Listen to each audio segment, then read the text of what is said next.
আসসালামু আলাইকুম। গত কয়েকদিন ধরে একটা কথা সোশ্যাল মিডিয়াতে খুব ঘুরছে।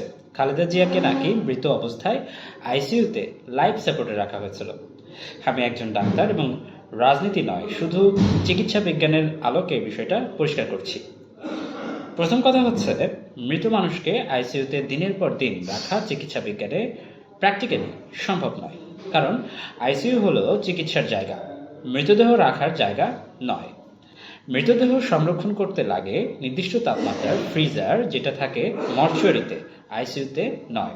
ফরেনসিক মেডিসিনে আমরা পড়ি কোনো মানুষ মারা গেলে প্রথমত তার দেহে কিছু স্বাভাবিক পরিবর্তন শুরু হয়। শরীর ঠান্ডা হয়, পেশি শক্ত হয়, রক্ত জমে দাগ পড়ে যায়। সময় গেলে পচন শুরু হয়। আইসিইউ পরিবেশে এসব পরিবর্তন কয়েকদিন তো দূরের কথা, কয়েক সপ্তাহ লুকিয়ে রাখা অসম্ভব।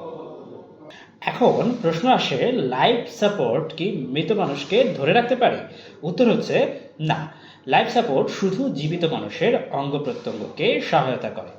আর যদি কারো মস্তিষ্ক স্থায়ীভাবে কাজ করা বন্ধ করে দেয়, তাকে বলা হয় ব্রেইন ডেথ। এই অবস্থায় মানুষ চিকিৎসাগত এবং আইনগতভাবে সম্পূর্ণ মৃত। তখন আইসিইউতে রাখা হয় না।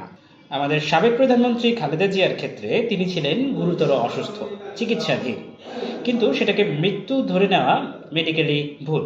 কোমা, ক্রিটিক্যাল কন্ডিশন আর মৃত্যু, এই তিনটে কিন্তু আলাদা জিনিস। সবশেষে একটাই কথা বলবো, চিকিৎসা বিজ্ঞান কিন্তু গুজব দিয়ে চলে না, রাজনৈতিক উত্তেজনা দিয়েও চিকিৎসা বিজ্ঞান চলে না। মৃত মানুষকে আইসিইউতে রাখা যায় না এবং সেটা কখনোই সম্ভব নয়। ডাক্তার হিসেবে তথ্য বলা আমার দায়িত্ব, রায় দেওয়া আপনাদের।